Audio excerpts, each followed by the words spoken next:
Olá, essa apresentação foi originalmente criada por Peter Joseph e se chama Introdução à Economia Baseada em Recursos. O objetivo aqui é delinear a linha de pensamento que conduz a esse novo modelo econômico que não é baseado na movimentação do dinheiro, mas no gerenciamento inteligente dos recursos da Terra, traçando um paralelo com o mundo físico como o mais eficiente, estratégico e sustentável método para satisfazer as necessidades da população humana. No mundo hoje, decisões sociais são essencialmente de responsabilidade de indivíduos ou grupos pertencentes à área política ou de negócio. De fato, pode-se notar que política e negócios são os grupos de entidades governantes na ordem social como a conhecemos. E como a história tem nos mostrado, sempre que algo dá errado a nível social, a tendência é de um grupo ou subgrupo simplesmente colocar a culpa no outro. A esquerda culpará a direita, os conservadores culparão os liberais, uma nova administração culpará uma antiga administração e etc. Contudo, raramente ouvimos qualquer crítica da fundação da operação social em si. Ela parece simplesmente ser pressuposta pela maioria. Em outras palavras, a cultura parece incondicionalmente aceitar o paradigma socioeconômico sem questioná-lo, e política e negócios são considerados um estado natural das coisas.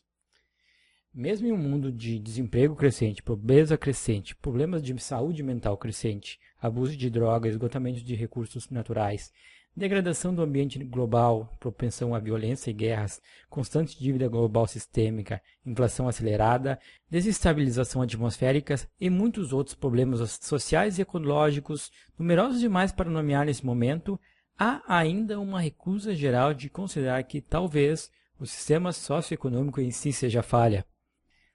E se o próprio jogo que jogamos for realmente o problema? E se a própria natureza das instituições dominantes e seus métodos atuais estiverem, na verdade, criando e reforçando certas tendências comportamentais que são, para simplificar, insustentáveis e destrutivas, ainda que simplesmente não as percebamos? Conforme o tempo avançou, com o aumento exponencial do conhecimento humano, temos visto uma natural erosão de várias formas de superstição e práticas sociais comprovadamente não progressivas. Estamos lentamente avançando em uma verdadeira era da razão, que reconhece que há, de fato, comprovadas leis naturais governantes com referência física direta e que esse método de pensamento, que podemos chamar de científico, permite-nos extrapolar aproximações viáveis à nossa conduta, que quase praticamente garante um retorno tangível se, claro, devidamente avaliado. Essa inferência científica é o que tem produzido a vasta tecnologia que temos ao nosso redor, de aviões a medicamentos que salvam vidas, até mesmo a compreensão do universo em si. Simplificando, ciência é uma abordagem para a nossa compreensão do mundo e de nós mesmos, guiando-nos à maior aproximação possível daquilo que podemos chamar de realidade. E claro, enquanto vemos os frutos óbvios desse método de pensamento e suas vastas aplicações, há ainda, contudo, uma área que permanece praticamente intocada pela metodologia científica, nosso sistema social. E nesse contexto, parece que paramos no tempo, usando práticas tradicionais antiquadas que mostram um claro sinal de deficiências. Por exemplo, damos poderes ditatoriais a políticos e partidos políticos sob a aparência de algo que chamamos de democracia. Políticos esses que, em média, claramente não têm educação ou treinamento nenhum nos assuntos técnicos da organização social. Em um mundo onde uma criança morre desnecessariamente a cada 5 segundos de pobreza e privação, muitos olham para as instituições do governo para uma resolução não considerando a realidade científica de que alimentar e cuidar das pessoas do mundo não é uma questão política, é uma questão técnica, resolúvel pela simples gestão e alocação de recursos e a simples aplicação inteligente e estratégica da tecnologia. Da mesma forma, temos essas coisas que chamamos de corporações ou empresas, que são capazes de reivindicar arbitrariamente a propriedade dos recursos naturais finitos desse planeta, recursos esses que todos nós precisamos. Elas utilizam esses recursos para o benefício de um grupo isolado através de um sistema de alto interesse que chamamos de livre mercado de trocas. De fato, quando esse sistema é entendido, sua mensagem é bem clara. Ou você se submete a esse jogo de vantagem diferencial e alto interesse, ou você simplesmente não tem direito de viver. Você deve ganhar o direito da vida nesse planeta, por assim dizer, que, para uma mente que pensa, é claramente uma construção pseudo-totalitária para perpetuar um grupo ou classe sobre outra. E ainda assim, essa desumanidade passa despercebida, pois é estruturalmente embutida, Nascemos nesse sistema e somos sujeitos a pensar que é um fato natural, uma forma empírica de vida. Como se anos atrás você talvez tivesse nascido em uma sociedade como um escravo qualquer, e desde que você nunca tinha sido exposto a qualquer coisa diferente, você pode mesmo acreditar que tem que ser um escravo, como se isso fosse, mais uma vez, uma forma natural da realidade. E se unirmos isso ao fato de que o sistema monetário é baseado explicitamente em dívida, o qual, sem o conhecimento da maioria, matematicamente garante que uma subclasse da população mundial estará sempre em privação, começamos a enxergar que vivemos numa avançada variação de feudalismo e nada mais. É tecnicamente impossível que todos tenham suas necessidades atendidas no sistema atual. O jogo econômico de vantagem diferencial simplesmente não é projetado para permitir que todos vivam e prosperem. É um sistema de ganha e perde, independente do estado do mundo natural e do que somos capazes de produzir e realizar tecnicamente. De forma sucinta, nosso sistema econômico é totalmente dissociado dos processos naturais do mundo físico, uma característica que só pode levar a mais problemas se uma mudança radical desses pressupostos ultrapassados não for iniciada. Então, vamos agora recuar um pouco, deixando de lado tudo o que pode ter sido ensinado sobre nossas construções sociais e considerar a seguinte questão: quais são as fundações imutáveis da saúde e prosperidade humana e como construir um sistema que atenda a essas necessidades para toda a população humana, entendendo, é claro, que vivemos num planeta finito, enquanto asseguramos a sustentabilidade desse habitat para as futuras gerações? Para responder essa questão, precisamos primeiro considerar a questão das necessidades humanas em si. Por séculos, filósofos têm contemplado a natureza da humanidade tentando encontrar aqueles universais humanos que todos compartilhamos. Isso, claro, é um debate em andamento com muitas especulações. Contudo, quando se trata das necessidades humanas, encontramos um conjunto de pontos em comum praticamente universal em toda a espécie humana. É desnecessário dizer que se não tivermos nutrição adequada, comida, água e ar, deixamos de existir ao longo do tempo. Se formos expostos a substâncias quimicamente tóxicas ao nosso corpo, tais como ingestão de mercúrio ou algo assim, ficamos muito doentes. Se sofremos de deficiência de vitaminas importando quando crianças, há um resultado previsivelmente prejudicial para a nossa saúde, como crescimento anormal ou problemas de imunidade. Mas, conforme as ciências humanas têm progredido, achamos que as necessidades humanas não se limitam a esse nível básico comumente observado. Humanos são organismos biopsicossociais, o que significa que somos afetados pelo ambiente em simbiose, de maneiras muito sutis e complexas. Por exemplo, se uma mãe nos estágios finais de gravidez sofre de extremo estresse emocional, inundando seu sistema com cortisol, o hormônio do estresse, o sistema nervoso do feto pode ser previsivelmente comprometido de maneira negativa pelo resto de sua vida, pois o feto está tecnicamente aprendendo como o mundo vai ser. Isso também vale para a infância e a primeira infância, um período crítico de desenvolvimento onde o organismo está sendo literalmente programado ou adaptado para a possível natureza do mundo onde ele existe. Uma marca que será carregada durante toda a vida dessa pessoa de muitas maneiras. E se esse período crítico se encontra com estresse negativo, sofrimento e dor, o desenvolvimento dessa criança pode evoluir para tendências previsíveis de comportamento, incluindo propensões para vícios e violência na vida adulta. A questão aqui, com respeito às necessidades humanas, é que saúde física, mental e emocional de uma pessoa não pode ser considerada um caso isolado ou temporal. Somos social e ambientalmente ligados de forma muito real e multifacetada. E se a nossa intenção como sociedade é produzir seres humanos equilibrados psicológica e fisicamente, toda a sociedade deve ser projetada para satisfazer essas necessidades, para não dizer adaptar-se quando nosso entendimento muda e o conhecimento progride. Assim, numa visão mais ampla, saúde pública é a maior medida de desempenho de qualquer sistema social, junto, claro, com a gestão inteligente e sustentável da Terra, que fornece os recursos essenciais que precisamos, acompanhado também de um arranjo social que seja, de fato, propício para o indivíduo saudável prosperar e, consequentemente, a saúde da própria sociedade e do seu progresso. Assim, dada essa compreensão básica, como vamos desenvolver uma sociedade que realmente suporta a espécie humana enquanto mantém o equilíbrio ambiental? Isso nos leva ao conceito de uma economia baseada em recursos. Uma economia baseada em recursos é uma resposta direta para esse entendimento científico inferencialmente derivado para calcular a melhor forma de atingir o espectro das necessidades humanas de forma mais eficiente e sustentável, levando em conta o que realmente nos sustenta, que, novamente, é a relação simbiótica dessa delicada biosfera que todos nós compartilhamos. A partir desse instante, somos capazes de organizar a sociedade com pouca necessidade de opinião humana, se naturalmente o nosso objetivo coletivo é maximizar a nossa sustentabilidade e eficiência econômica. Os sistemas que descrevemos é autogerador e autoevidente, uma vez que esses parâmetros são assumidos.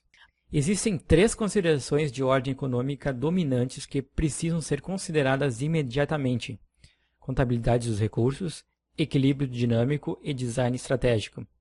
No que se diz respeito à contabilidade dos recursos, vivemos numa biosfera planetária praticamente fechada com um conjunto de recursos finitos à nossa disposição.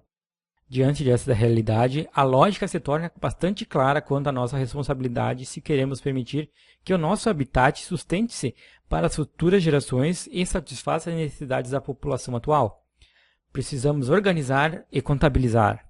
A correta alocação de recursos econômicos não pode realmente ser feita se não tivermos um entendimento claro do que temos e onde está, de maneira completa e unificada. Eventualmente, esse entendimento nos levará ao que podemos chamar de capacidade de carga da Terra, o que é uma informação muito importante. Mas essa contabilidade, é claro, é apenas o primeiro passo. Precisamos também controlar as taxas de mudança e de regeneração, onde aplicável. A isso chamamos de equilíbrio dinâmico. O exemplo clássico dessa questão é o desmatamento. As árvores têm uma taxa de crescimento e ciclo natural, e se a utilização de madeira excede a taxa de regeneração natural, o que é evidentemente e infelizmente o que acontece hoje, temos um problema, pois isso é, por definição, insustentável. Lembre-se, o modelo de mercado monetário requer o máximo de consumo possível para manter a população crescente empregada e economia operacional. Isso, naturalmente, é simplesmente ecocida. Lembre-se que um requisito fundamental de uma economia de verdade é economizar, ou ser estrategicamente eficiente e conservador. Hoje vivemos no que podia ser chamado de anti-economia, e isso nos leva ao design estratégico.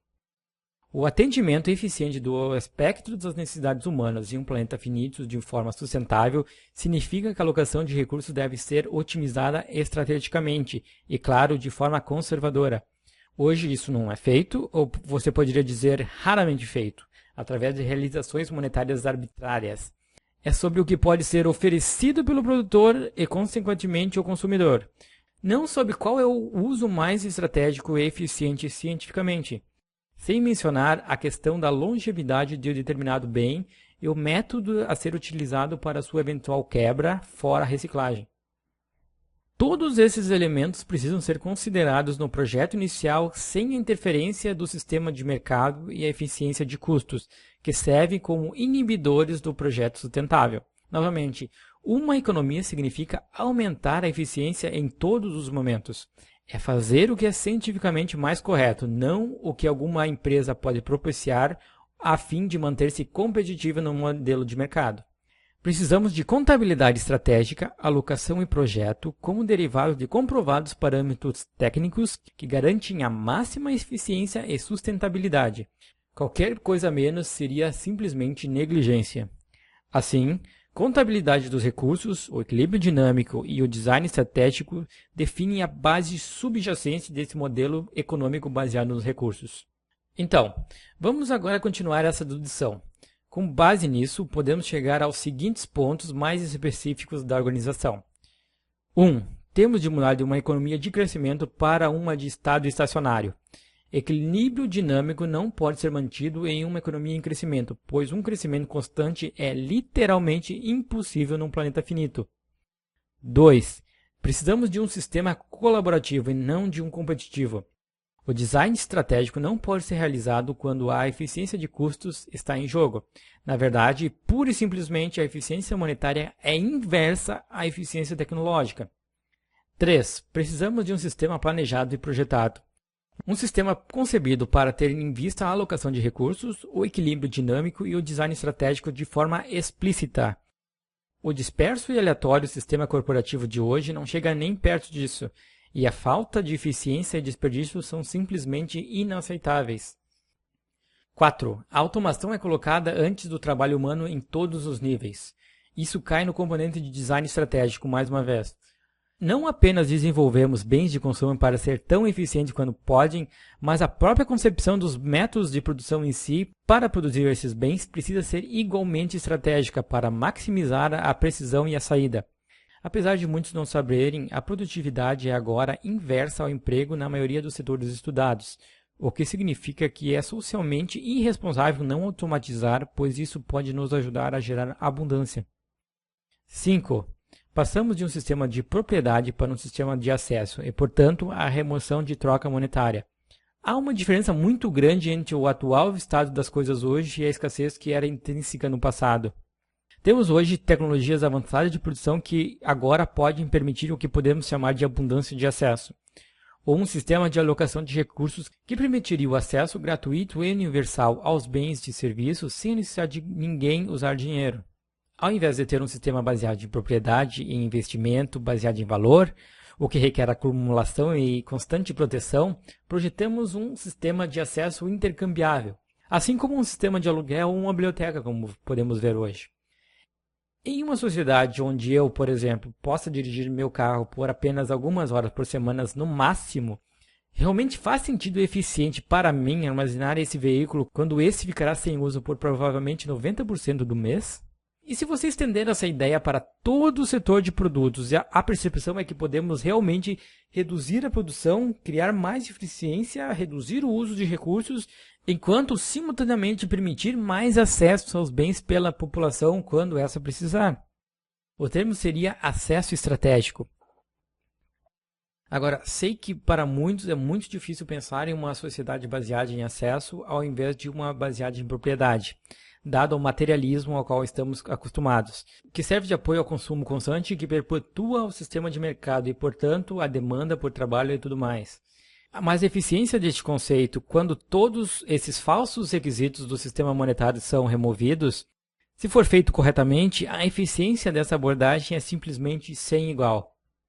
Toda a demanda de produção poderia ser rastreada dinamicamente para evitar a escassez de acesso e excedentes. Utilizando as formas mais avançadas de automação e tecnologia de distribuição, a conveniência poderia ultrapassar qualquer coisa que 99% do mundo conhece hoje.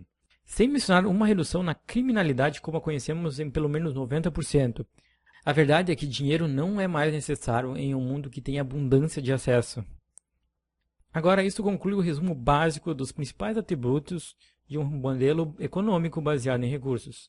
Ele é perfeito? Ele é uma utopia? Não, mas seria muito melhor do que o sistema que temos hoje, que está prejudicando nós mesmos, nosso ambiente e mostra todos os sinais que está ficando cada vez pior. Se você quiser saber mais sobre a economia baseada em recurso e sobre as organizações mundiais que estão trabalhando para que isso aconteça, visite movimentoszeitgeist.com.br e tvinusproject.com para maiores informações. Muito obrigado pela atenção.